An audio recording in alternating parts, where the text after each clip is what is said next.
No Saber Direito desta semana, o professor Roberto Victalino traz um curso sobre direito do trabalho. Durante as 5 aulas, ele vai abordar os princípios da legislação, o vínculo empregatício, o poder diretivo do empregador e vai falar ainda sobre a relação profissional de trabalhadores que não são empregados. A aula 5 começa agora.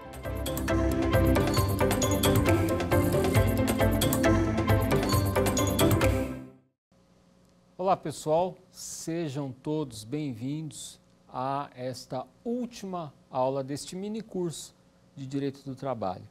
Nós estudamos um pouco a história do direito do trabalho, o conceito, natureza jurídica do direito do trabalho.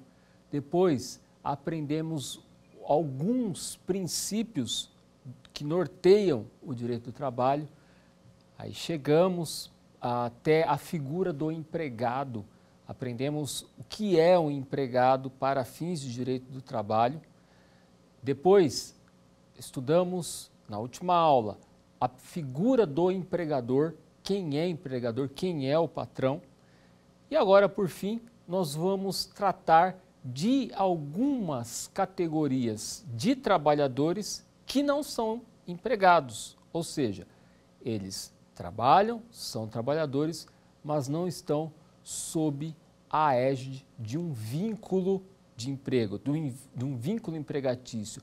Eles não têm que ter a sua carteira profissional assinada e também, logicamente, não terão aqueles direitos, 13º, férias, fundo de garantia e etc., que o trabalhador com vínculo de emprego tem.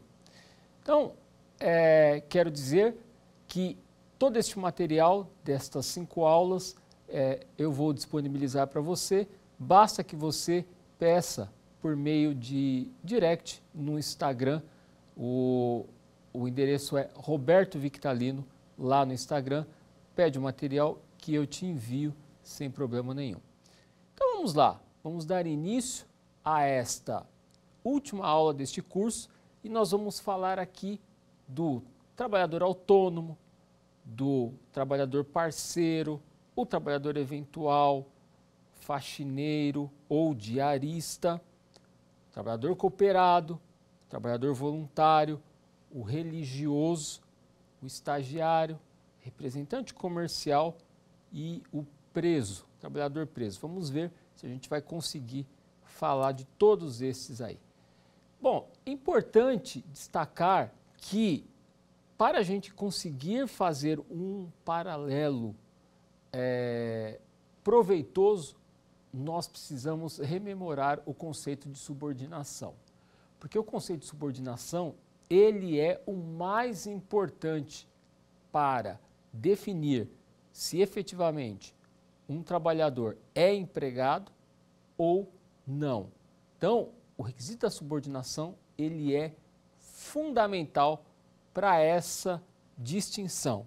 Então, é importante você rememorar um pouco este requisito, porque ele vai estabelecer esse parâmetro de relação de emprego ser diferente da relação de trabalho. Então, vamos começar lá com o trabalhador autônomo. Para que um trabalhador seja considerado autônomo, primeira coisa é que ele tem que ser o patrão de si mesmo. Ou seja, é uma pessoa física que presta trabalho, que presta serviço a outra, mas por conta própria. Ou seja, o trabalho dele depende dele. Ele assume o risco do negócio. Ele, o próprio trabalhador. A própria pessoa física do trabalhador é que assume o risco. Diferente do empregado, onde há aquele requisito da alteridade, ou seja, esse empregado, ele trabalha por conta de outro. Se der algum problema, o outro, o empregador que tem que resolver. A responsabilidade é toda do empregador. Neste caso aqui, não. Neste caso, qualquer coisa que acontecer, a responsabilidade é do próprio trabalhador. Porque ele é autônomo. Ele é dono das ferramentas indispensáveis para o exercício do seu trabalho.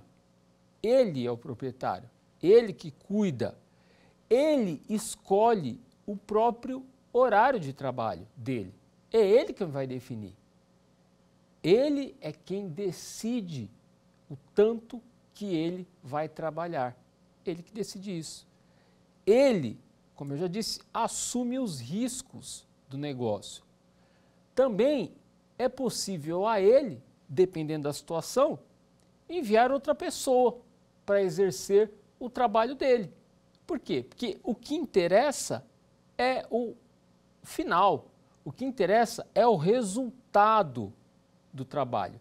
Então, não necessariamente há aquele princípio da pessoalidade.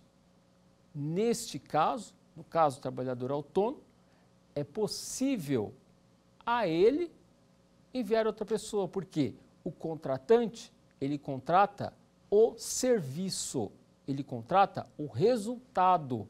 Ele não contrata, em regra, a figura do executor do serviço, a figura do prestador de serviço. Ele quer o resultado. É isso que vai interessar para ele.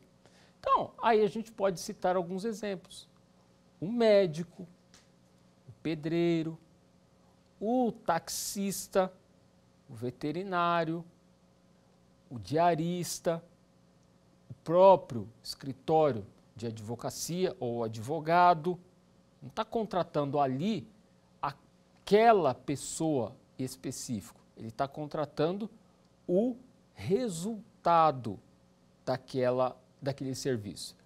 Embora haja a possibilidade dessas pessoas que eu citei serem empregados. Nada impede que um hospital contrate um médico para trabalhar lá numa jornada de 12/36, talvez, ou todos os dias 8 horas diárias, ou sei lá, uma jornada fixa. E aí, nesse caso, esse médico vai ser empregado, ok? Mas é possível a este médico também exercer a sua profissão com autonomia, tendo seu consultório, atendendo os pacientes que ele quiser atender de forma particular, ou atender por meio de convênio médico, não importa. A mesma situação, por exemplo, eu citei aqui o veterinário. Nada impede que uma clínica veterinária contrate um veterinário para trabalhar naquela clínica. Um veterinário, 2, 3, nada impede. Entretanto, este veterinário também pode exercer a sua profissão de forma autônoma. Então, se é o próprio veterinário, o próprio médico que estabelece a forma que ele vai trabalhar, o tanto de tempo que ele vai trabalhar, então este profissional, ele é autônomo. A reforma trabalhista, ela trouxe uma situação interessante nessa questão. E por quê? Porque ela esclareceu uma situação que era bastante confusa nas decisões a respeito da exclusividade e da continuidade. Muitos juízes entendiam o seguinte, que se o autônomo trabalhava exclusivamente para uma pessoa apenas ou para uma empresa, ou seja, prestava serviço a uma única pessoa, seja ela jurídica ou física, por muito tempo, ou seja, e com exclusividade, ou seja, só para ela, isso seria a prova suficiente para a existência ou o reconhecimento de um vínculo de emprego. Entretanto, a reforma trabalhista, no seu artigo 442b, afastou o vínculo de emprego quando presentes esses requisitos, exclusividade e continuidade. Ou seja, em outras palavras, a reforma trabalhista disse, olha, não basta que o trabalhador exerça o trabalho com exclusividade ou com continuidade, para que o juiz possa já de imediato reconhecer o vínculo de emprego. Terão que estar caracterizados os outros requisitos, ou seja, aqueles requisitos que nós estudamos na aula 3.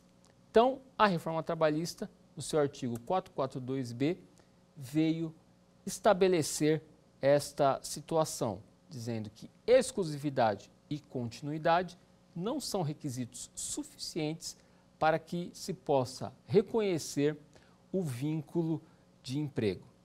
Então, não haverá vínculo de emprego ainda que o prestador de serviço exerça sua profissão sendo pessoa física, com pessoalidade, com continuidade, com exclusividade ou com onerosidade. É necessário a existência da subordinação, ou seja, é necessário que este trabalhador não seja dono do seu próprio negócio, que esse trabalhador não consiga dirigir a sua prestação de serviço, que este trabalhador esteja subordinado ou tenha transferido para o contratante a responsabilidade daquele negócio. Somente nesta situação poderia ser constatada a existência de uma relação de emprego. Ok? Então vamos falar agora de uma outra situação que é o trabalhador parceiro. Este tipo de trabalhador ele é pouco falado, embora exista uma lei, a Lei 12.592 de 2012, que trata desta figura do trabalhador parceiro. E para quem foi destinada esta lei?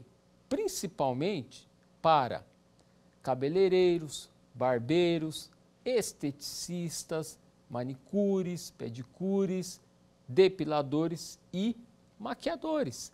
Então, esta lei 12.592 de 2012 veio regulamentar esta profissão, a profissão do trabalhador parceiro. Então, quem seriam esses profissionais? São profissionais que exercem atividades de higiene e embelezamento capilar, estético, facial, corporal e etc. Uma lei específica para essa categoria. E essa lei vem estabelecer a figura do profissional parceiro, ou seja, profissionais de salão de beleza que podem ser tanto pessoa física quanto pessoa jurídica, mas que, em regra, cumpridos os requisitos dessa lei, não serão empregados, serão trabalhadores, mas não empregados. Então, alguns requisitos para que não se configure a relação de emprego. Tem que ter a celebração de um contrato por escrito, estabelecendo essa situação. Este contrato tem que estar homologado no sindicato das duas categorias, ou seja, da categoria profissional, da categoria do empregador, ou, se não estiver representado, ou seja, homologado pelo sindicato, que esteja homologado pelo Ministério do Trabalho e Emprego. E neste contrato ainda tem que ter a existência, a assinatura de testemunhas, 2 testemunhas no mínimo. O profissional parceiro também não vai poder assumir responsabilidades que são e obrigações decorrentes da administração do salão. A obrigação desta manutenção, esta responsabilidade, tem que estar nas mãos do empresário, do dono do negócio. Porque se colocar essa responsabilidade nas mãos do profissional parceiro, haverá a possibilidade do reconhecimento do vínculo de emprego. Uma outra situação é que, se não houver o contrato formalizado, se não houver, se o profissional parceiro desenvolver atividades diferentes daquelas atividades do contrato, e se o contrato não estiver formalizado, haverá a possibilidade do reconhecimento do vínculo de emprego, ok? Então, vamos falar de mais uma categoria, que é a categoria do trabalhador eventual. Nós vimos, quando a gente estudou os requisitos da relação de emprego, que a não eventualidade é um dos requisitos, ou seja, o trabalho tem que ter continuidade no tempo. Não pode ser um trabalho esporádico, não pode ser um trabalho que aconteça sem previsão ou de vez em quando. No vínculo de emprego, o requisito da não eventualidade significa uma sucessão de atos, uma sucessão de repetição de trabalho. Então, o trabalhador eventual é o contrário, ou seja, é aquele que presta serviço esporádico, serviço ocasional. É aquele trabalhador que não atua diretamente nas atividades empresariais. Ele não atua, ele é um trabalhador eventual. Por exemplo, numa empresa que contrata alguém para limpar a sua caixa d'água. Então, a finalidade daquela empresa não é limpeza de caixa d'água, mas ela tem uma caixa d'água no estabelecimento empresarial que precisa ser limpa. Então, ela contrata um profissional para fazer isso. Esse profissional vai fazer isso toda semana? Vai fazer isso todo mês? Não. Esse funcionário vai fazer isso de vez em quando. Isso é uma contratação eventual, ok?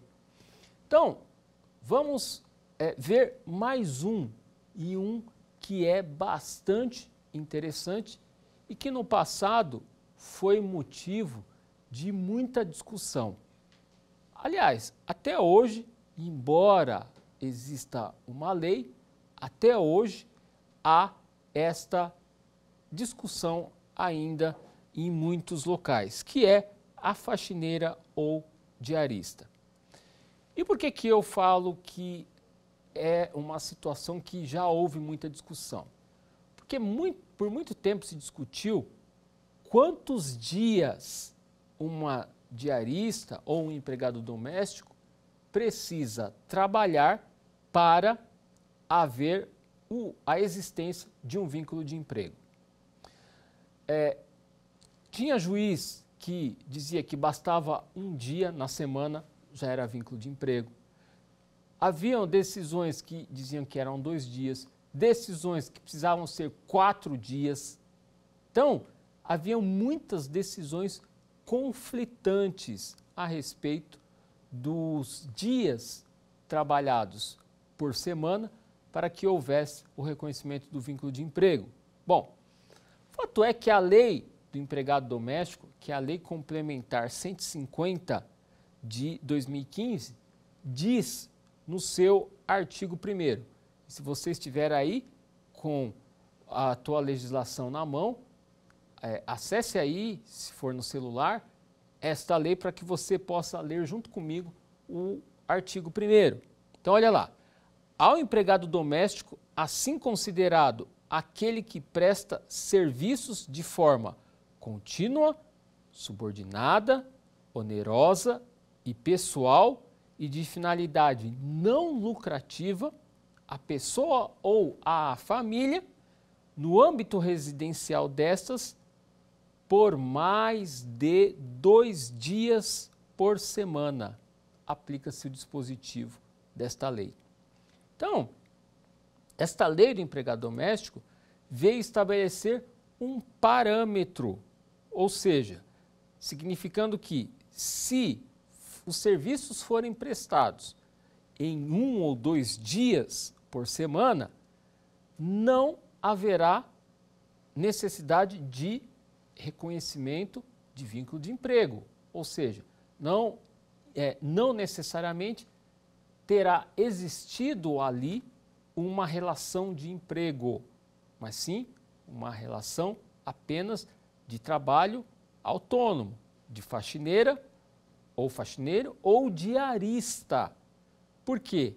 Só seria considerado, ou só será considerado, com base nessa lei, em tese, o trabalhador que trabalhar mais de 2 dias por semana na mesma residência.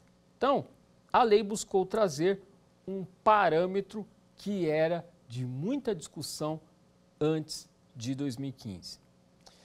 Então, vamos falar também de mais uma categoria de trabalhador que não é empregado, que é o trabalhador cooperado. Veja só que interessante, porque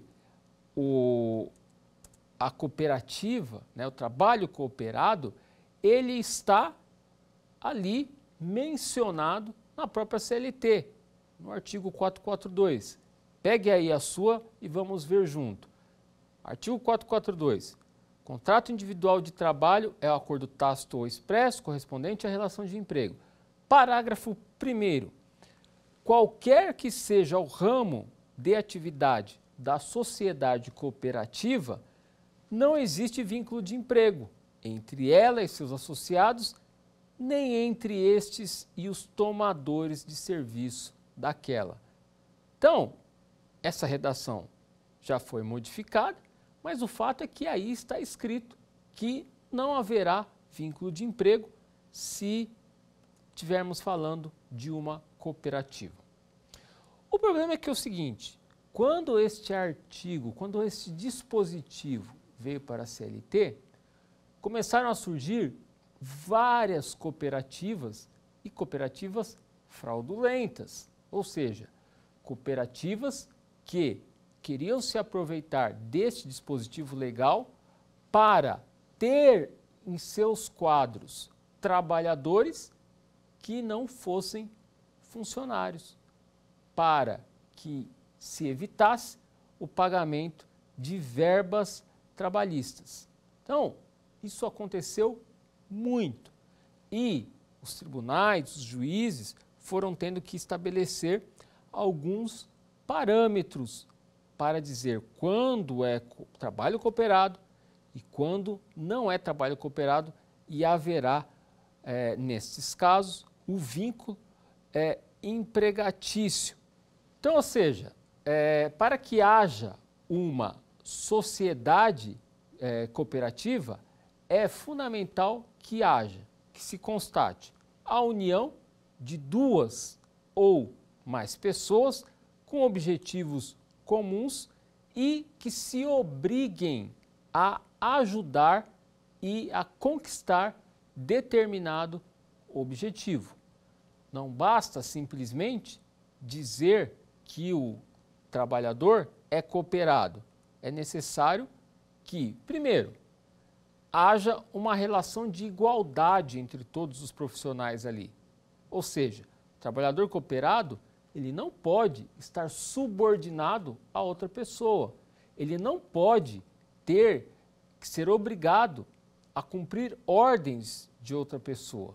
Na verdade, ele só pode cumprir as ordens que ele mesmo estabeleceu para si dentro daquela comunhão de esforços para conseguir um objetivo comum.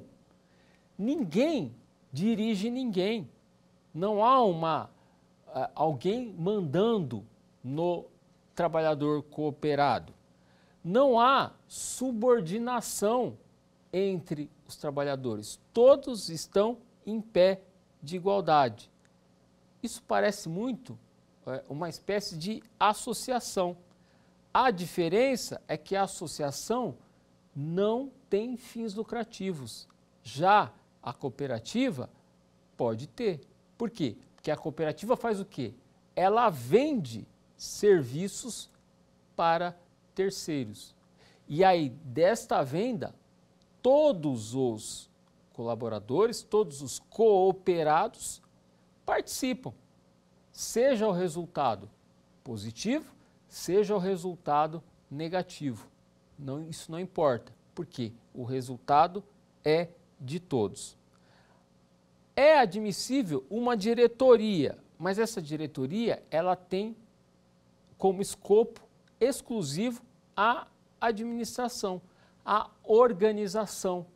Ela não tem poder para mandar nos seus cooperados. Os cooperados não estão subordinados àquele que solicita o serviço deles.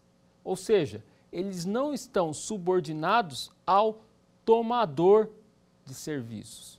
O tomador contrata a cooperativa, mas ele não contrata a pessoa do cooperado. Ele quer o serviço que aquela cooperativa oferece. O que interessa ao tomador não é o cooperado, não é quem vai prestar o serviço, mas sim o próprio serviço. Ou seja, há uma ausência completa de pessoalidade. Então, cumprindo esses requisitos, constatando a existência desses requisitos, constatando a inexistência da pessoalidade, a inexistência da subordinação, nós estaremos diante de uma cooperativa. Então, é possível a relação do trabalho cooperado dentro destas situações. Há um princípio muito importante quando a gente fala de cooperativa, que é o princípio da dupla qualidade ou o da retribuição diferencial, ou melhor, da retribuição pessoal diferenciada. Esse princípio é fundamental para que haja a constatação da existência de uma cooperativa, de um trabalho cooperado e não de um empregado nos ditames da CLT. Então, vamos lá falar um pouquinho sobre o que vem a ser esse princípio da dupla qualidade. O que isso significa? Significa o seguinte, que ao mesmo tempo que o trabalhador é cooperado, esse trabalhador é também cliente. Ou seja, ele é cooperado e cliente dele mesmo. O trabalhador cooperado, ele se junta nesta cooperativa para que o primeiro beneficiado não seja o tomador, seja ele próprio. E como é que a gente pode imaginar isso? Então veja, uma cooperativa de médicos. O médico, ele vai lá, ele atende no consultório dele, ele atende quem ele quiser, ele trabalha a hora que ele quiser, mas ele é cooperado. Qual que é a vantagem dele ser cooperado? Que a própria cooperativa faça a divulgação dele. Então, quando um cliente precisar de um médico, ele não vai num catálogo, ele não vai na internet, ele não vai em nenhum lugar desses. Ele vai, liga na cooperativa e este médico estará contratado na cooperativa.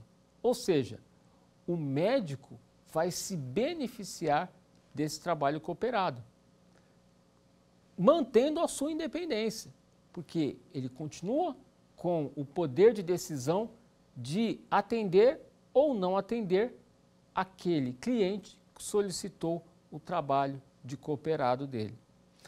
Vamos dar um outro exemplo que a situação fica muito mais fácil ainda. Imagine uma cooperativa de taxista. Então, o taxista, em vez de ter que ficar rodando a cidade, ele se coopera, faz uma cooperativa, e aí um cliente que precise de um táxi, liga na cooperativa, e a cooperativa repassa esse cliente para o taxista. Então, ou seja, o taxista ele é duplamente beneficiado ao se cooperar, ao fazer parte desta cooperativa. Ele é o seu próprio cliente. Então, há um trabalho de aproximação, mas o taxista continua com a independência dele de trabalhar a hora que ele quiser, de atender os clientes que ele quiser, de ir, quando solicitado, ao lugar que ele quiser. Ele continua com total independência dele e não pode sofrer uma punição, uma suspensão, uma advertência ou uma demissão. Por quê? Porque ele também é dono do negócio. Então, a partir do momento que ele se coopera, que ele entra para essa cooperativa, ele vai ter uma remuneração pessoal superior àquela que ele recebesse se trabalhasse apenas autonomamente. Se ele apenas ficasse lá no ponto de táxi dele esperando chegar algum passageiro. Agora não. Agora ele começa a atender os clientes que chegam por meio da cooperativa. Então, este é o trabalho cooperado. O trabalho cooperado legítimo, que não haverá o vínculo de emprego. Vamos falar de um outro tipo de trabalhador, que é o trabalho voluntário. No trabalho voluntário também não haverá vínculo de emprego, também não haverá necessidade de registro em carteira. E quando é que isso vai acontecer? Quando forem cumpridos os requisitos legais. Requisitos legais de qual lei? Da Lei do Trabalho Voluntário, que é a Lei 9.608 de 98.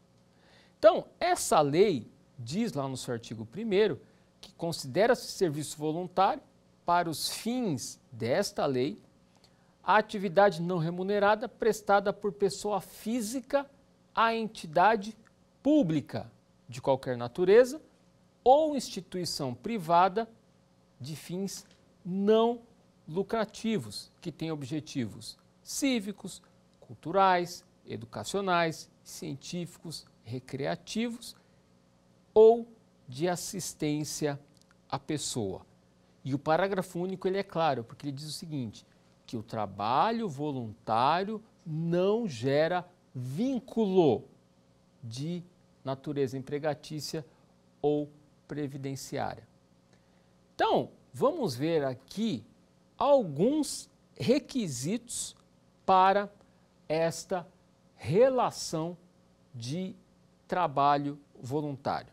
Primeira coisa, o trabalho voluntário ele não é remunerado. Então, se há pagamento pelo trabalho, ele não é trabalho voluntário.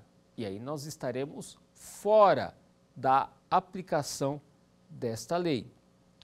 Outra situação, o tomador do serviço não pode ser empresa privada, a não ser se for uma empresa privada sem fins lucrativos. Por exemplo, as instituições beneficentes, associações, etc. O trabalho voluntário, ou ele é prestado para pessoa jurídica de direito público ou de direito privado, mas sem fins lucrativos. O que isso significa? Significa que eu não posso ter uma empresa particular, uma escola, uma lanchonete, um restaurante, com pessoas trabalhando de forma voluntária. Esta lei não abriga este tipo de relação. E isso é muito importante que fique bem claro para você que está aí estudando esta lei do trabalho voluntário. Um outro requisito fundamental desta lei é que tem que haver um termo de adesão de voluntariado. O termo de adesão de voluntariado, ele é fundamental para que esta lei seja aplicada e para que não haja o vínculo de emprego. Então, tem que ter o termo de voluntariado. Uma outra possibilidade que essa lei traz é a questão de ressarcimento de despesas. Então, esta lei possibilita ao empregado, ao trabalhador, ou melhor, ao contratante, né, desse termo de adesão, de ressarcir este trabalhador de trabalho voluntário das despesas que ele tiver. Então, é possível o ressarcimento de despesas. Ok? Então, vamos ver agora mais uma categoria de trabalhador que não é empregado. E esta categoria que nós vamos estudar agora é bastante interessante porque teve uma lei muito recente publicada. Nós estamos aqui falando do trabalho religioso. Trabalho religioso. Então, nós já vimos o artigo 442 da CLT e uma lei deste ano, de 2023, a Lei 14.647, trouxe um acréscimo de parágrafos nesta lei. E o parágrafo 2º veio grande e veio dizer o seguinte: não existe vínculo empregatício entre entidades religiosas de qualquer denominação ou natureza ou instituições de ensino vocacional e ministros de confissão religiosa, membros de instituto de vida consagrada, de congregação ou de ordem religiosa ou quaisquer outros que a eles se equiparem, ainda que se dediquem parcial ou integralmente a atividades ligadas à administração da entidade ou instituição a que estejam vinculados ou estejam em formação ou em treinamento. O parágrafo 3º ainda acrescenta que este dispositivo não vai se aplicar em caso de desvirtuamento da finalidade religiosa e voluntária. Bom, vamos entender este parágrafo que ficou enorme. Na prática, ele veio esclarecer aquilo que os tribunais, os juízes, já vinham decidindo. Ou seja, se o trabalho é estritamente por vínculo de fé, ou seja, por profissão de fé, é um trabalho religioso e não há vínculo de emprego.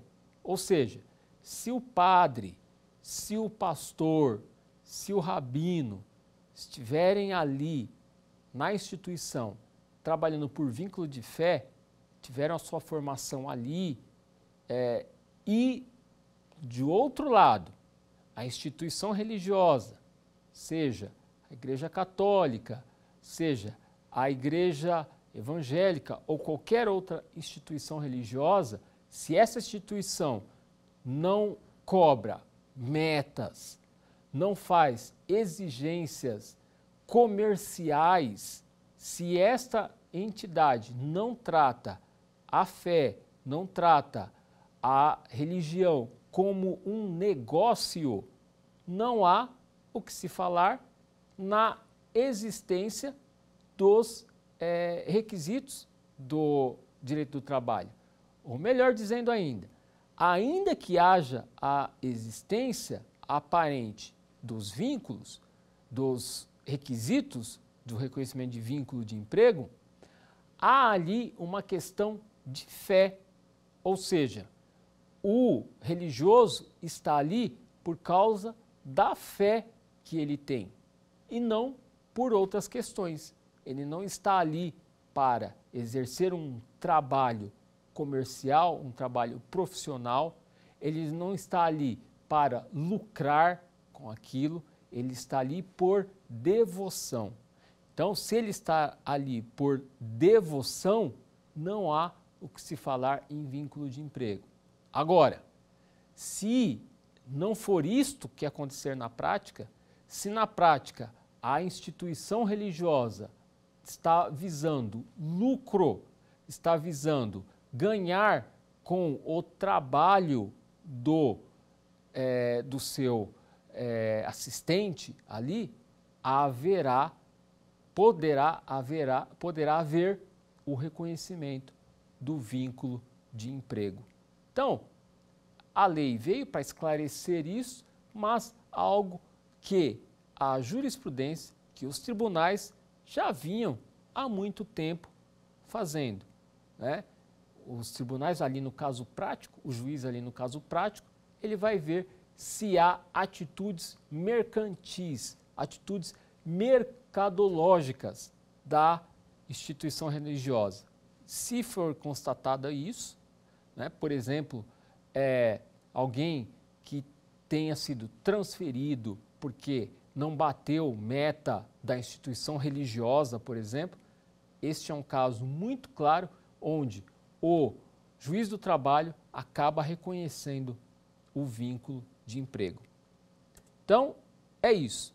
Não vai haver vínculo de emprego se nessas instituições os ministros de confissão religiosa estiverem lá justamente por causa desta profissão religiosa, essa profissão de fé, e se também não houver ali questões mercadológicas, atitudes mercadológicas da instituição religiosa, porque em havendo estará constatada o desvirtuamento da finalidade religiosa ou voluntária da entidade.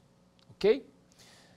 Vamos agora então falar de mais uma categoria de trabalhador, que é o estagiário. Tá? O estagiário.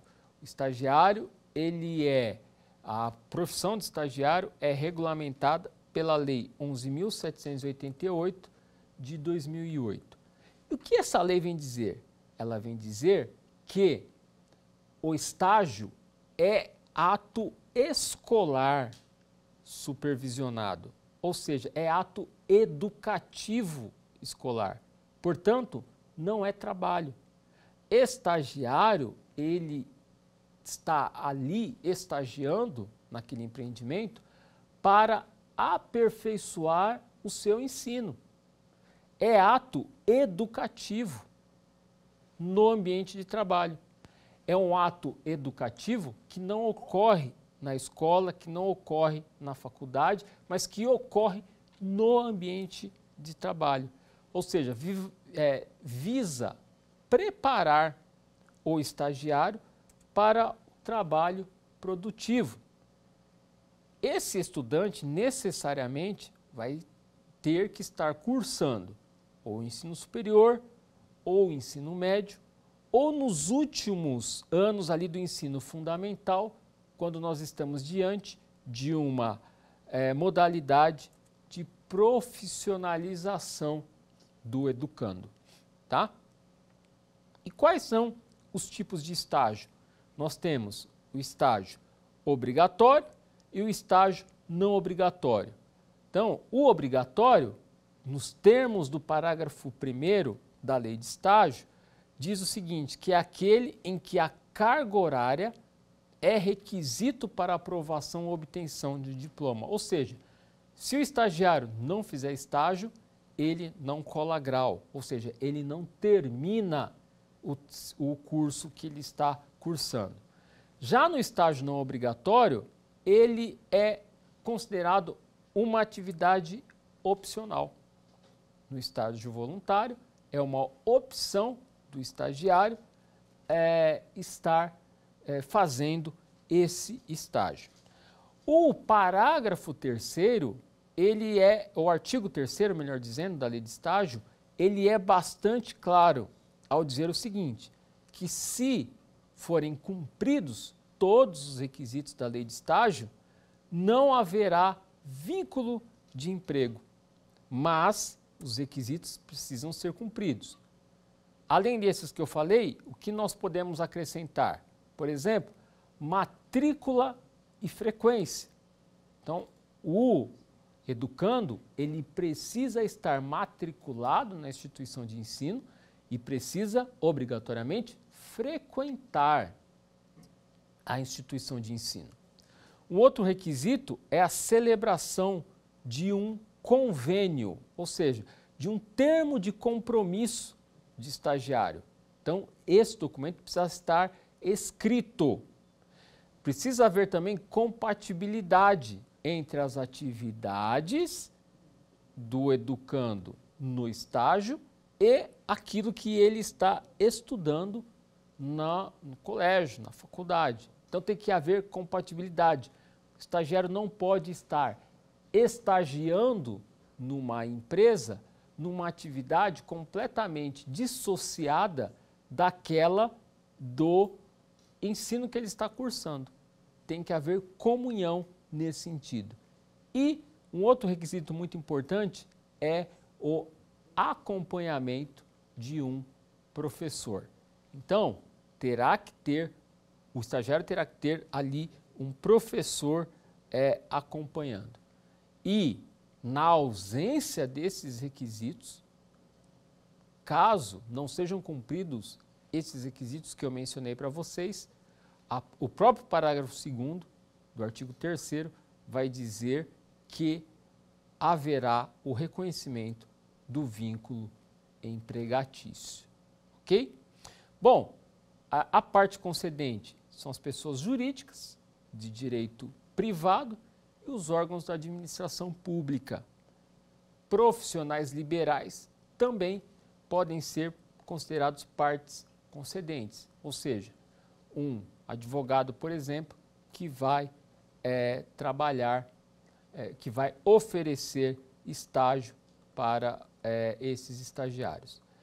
Então, agora vamos passar para o quiz para ver se vocês entenderam estas questões que nós apresentamos aqui nesta aula de hoje. Vamos lá.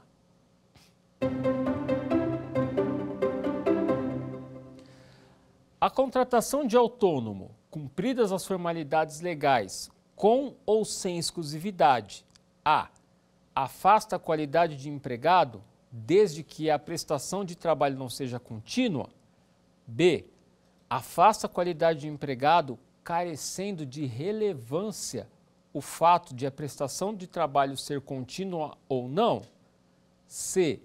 Impede qualquer discussão acerca do princípio da primazia da realidade em face de fraudes perpetradas. D. Afasta a qualidade de empregado, desde que não se trate da atividade principal do tomador de serviços. Então, vamos ver se vocês acertaram esta questão. Olha lá. Então, a resposta correta é a B, ou seja, afasta a qualidade de empregado, independentemente, carecendo de relevância o fato da prestação de trabalho ser contínua ou não, ok? Então vamos para a próxima questão.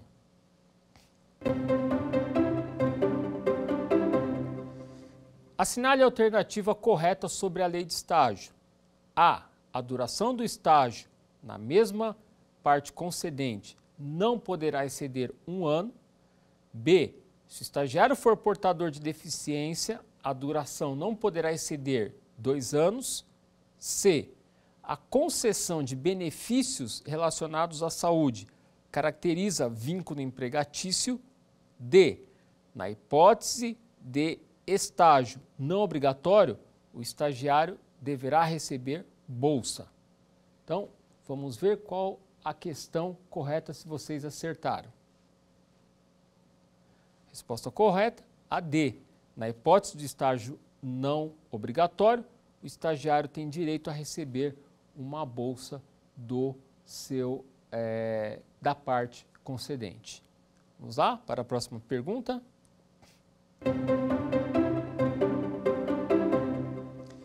Nos termos da lei, é correto afirmar que o serviço voluntário A. pode ser prestado a entidade pública ou privada de qualquer natureza. B. pode ser prestado por entidade filantrópica ou pessoal ou pessoa natural. C. não gera vínculo empregatício, nem obrigação de natureza trabalhista, previdenciária ou afim. D. não comporta o ressarcimento de despesas realizadas pelo prestador. Então, vamos ver se vocês acertaram essa. Vamos lá? Resposta correta, C. não gera vínculo de emprego, nem obrigação de natureza trabalhista, previdenciária ou afim. Então, o que é que nós vimos aqui durante esses dias? Nós aprendemos um pouco da introdução histórica do direito do trabalho, natureza jurídica, vimos o conceito de direito do trabalho. Também começamos a entender quando há a existência de vínculo de emprego, quando o empregador precisa registrar o seu trabalhador, quando o trabalhador é empregado. Para isso nós estudamos vários princípios importantes para a caracterização do emprego e também para a proteção do trabalhador. Aprendemos o que é empregador, vimos as características da CLT que configuram o empregador e, por fim, vimos alguns trabalhadores que não estão sob a égide da CLT, que não são reconhecidos, que não têm o vínculo de emprego reconhecido, mas que, na sua maioria, existem leis que lhes dão proteção e garantia. Então, obrigado e até a próxima oportunidade. Quer dar alguma sugestão de tema para os cursos do Saber Direito? Então mande um e-mail para a gente, saberdireito@stf.jus.br. Você também pode estudar pela internet. Acesse o nosso site radioetvjustiça.jus.br ou pode rever as aulas no canal do YouTube, @Rádio e TV Justiça.